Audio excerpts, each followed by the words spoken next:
മറുകോണുകളുടെ പ്രത്യേകത കണ്ടെത്താം. അതും നമുക്ക് ഒരു ചെറിയ പ്രോജക്റ്റിലൂടെ ആ പ്രത്യേകതയിലേക്ക് എത്തിച്ചേരാം. പ്രോജക്റ്റ് മറുകോണുകളുടെ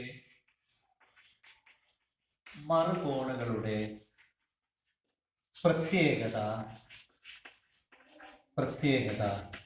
കണ്ടെത്തുക. പ്രോജക്റ്റ് നമ്മൾ തുടങ്ങുന്നത് ഒരു പ്രധാന ചിത്രം വരച്ചിട്ടാണ്. അവിടെ നമ്മൾ രണ്ട് രേഖകൾ വരയ്ക്കുന്നു. രണ്ട് രേഖകൾ സമാന്തരമാണ്.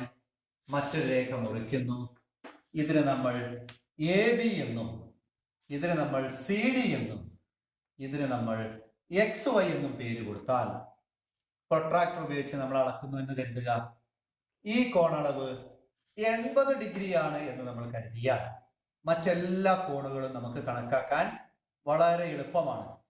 ഈ കോൺ 100 ഡിഗ്രി ആയിരിക്കുമെന്നും ഈ കോൺ 80 ഡിഗ്രി, ഈ കോൺ 100 ഡിഗ്രി, ഈ കോൺ 80 ഡിഗ്രി.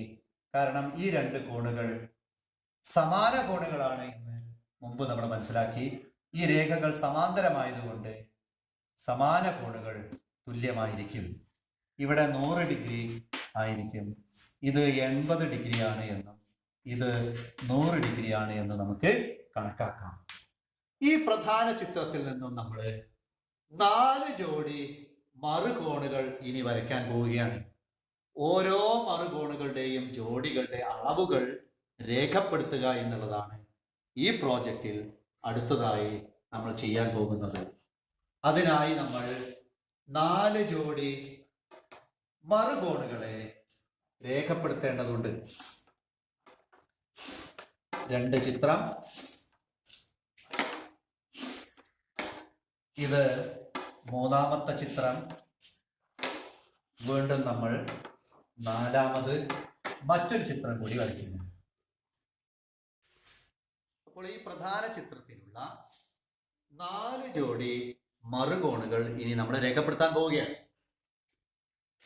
1ാമത്തെ ജോഡി രേഖപ്പെടുത്തുന്നത് ശ്രദ്ധിക്കുക. ഇത് ഒരു മറുകോണുകളുടെ ജോഡിയാണ്.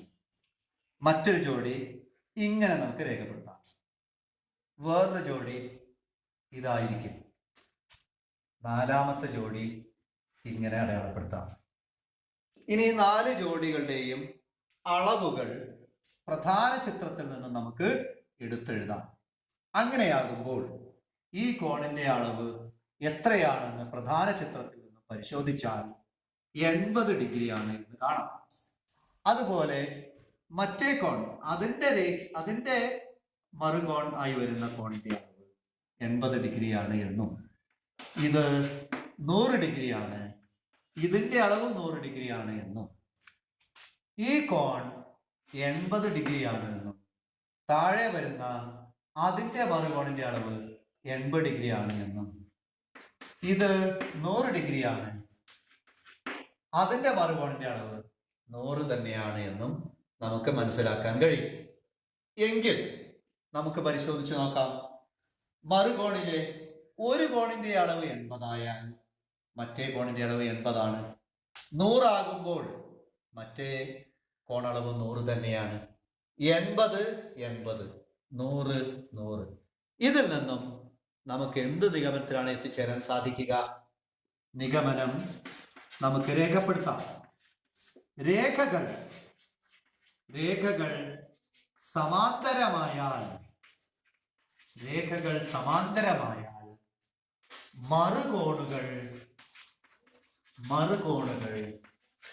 തുല്യമായിരിക്കും.